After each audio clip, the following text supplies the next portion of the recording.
We have been conditioned to think of recent history in terms of different wars and world wars, and in terms of nations and even social class. But the truest way to regard matters is in the form of a continuous and millennial-old religious war between the three main Abrahamic factions, at first dominated by Catholicism, and later overcome at the start of the 20th century by the Zionist movement of international Jewry. The correct way and the politically incorrect way to understand world events, as they truly are then, is as a single war between Christendom and Jewry, with the Muslims being manipulated where appropriate as allies or where inappropriate as enemies.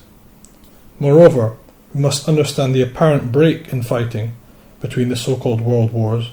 not in fact as a break in violence at all, but as an oscillation between techniques of violence, between physical warfare and psychological warfare.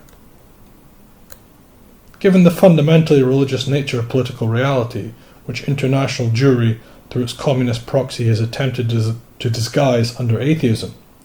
we need to understand that the goal of fighting is not ultimately to kill, but to indefinitely control future world populations through the final establishment of the victorious ideology. In order for one religion to obtain world domination, sometimes it is more befitting for material warfare to be implemented, versus at other times where it is more appropriate to make changes using psychological mechanisms such as the media or literature to guide people's thinking in the direction of a particular ideological viewpoint. In this respect, atheism, and before it the Protestant Reformation, was brought into society as an intermediary psychological construct by Jewish psychological operations to destroy the spiritual and economic base of the Roman Catholic Church, and as a future preparation for more enhanced psychological techniques against Christianity, such as Satanism and hedonism, which we see as the norm today, all disguised under the proxies of individuality and freedom of expression. Make no mistake, the final Jewish society will not tolerate liberal freedoms, but will bring in an authoritarian and oppressive state of slavery like one the world has never seen. Is it any surprise then that Israel controls the most advanced cybersecurity research and development of any nation-state in the entire world? Only for now, it must allow for a momentary atheism to run amok in order to destroy the already desecrated remnants of Christian civilization. If one is in any doubt, then ask yourself why is it only in the last 50 years that the world has changed from being almost entirely religious to now in the Western world almost entirely atheist, or at best weakly Christian? Is it because the entire world populations in past ages were intellectually inferior, and that we are quite suddenly a form of reasoning species? Or is it because, to the contrary,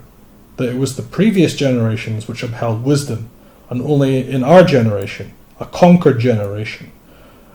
that the last vestiges of moral society have been destroyed, and whereby television, the internet, education, medicine, the police, law, and every facet of society has been re-engineered with a full spectrum of incentives to reward atheism and to punish and silence Christianity?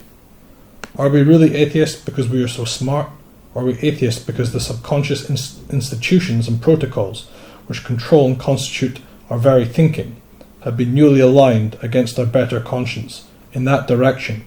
by igniting our passions to the fullest with a technocratic hedonism never before seen? The war, then, since 1914 and before, has never stopped, but has continuously oscillated between material and psychological operations,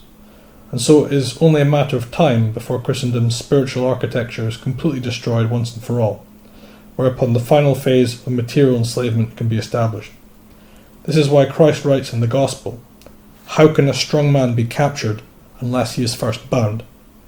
The strong man, in a sense, then, is all of Christendom, and we are being tied up rope by rope as our moral foundations are incrementally and silently dismantled through covert legal and political measures, the subliminal effect of which present inescapable attacks on our spiritual sense of good and evil, right and wrong. When we finally lose all sense of morality and embrace a full and unrestrained paganistic hedonism, the foreign invaders, that is, the international Zionists, will at this point, although limited in number, simply walk right into the nucleus of our weakened governing apparatus unopposed, and which they control to a large extent already. At this point, the Star of David will be raised without a single shot being fired in open warfare. This is why the military philosopher in Chinese tradition, Sun Tzu, writes that the best wars are those waged without a single sword being drawn, and why St. Paul writes that we wrestle not against flesh and blood, but against spiritual wickedness in high places. If you think about it, social media is in fact more destructive to human beings, their social and moral development, than any war, since even wars conventionally do not destroy a people's identity, morality and reality, but simply and temporarily injure,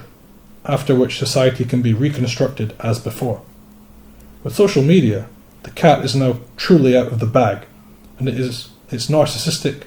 and populist effects spread the lowest common denominator of ideas throughout the masses,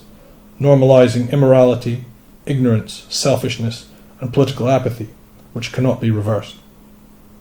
The German philosopher Schiller wrote correctly, thus, when he stated that the greatest of evils are those things which appear to be the most acceptable, and nothing at present day would appear to be more acceptable and encouraged than social media.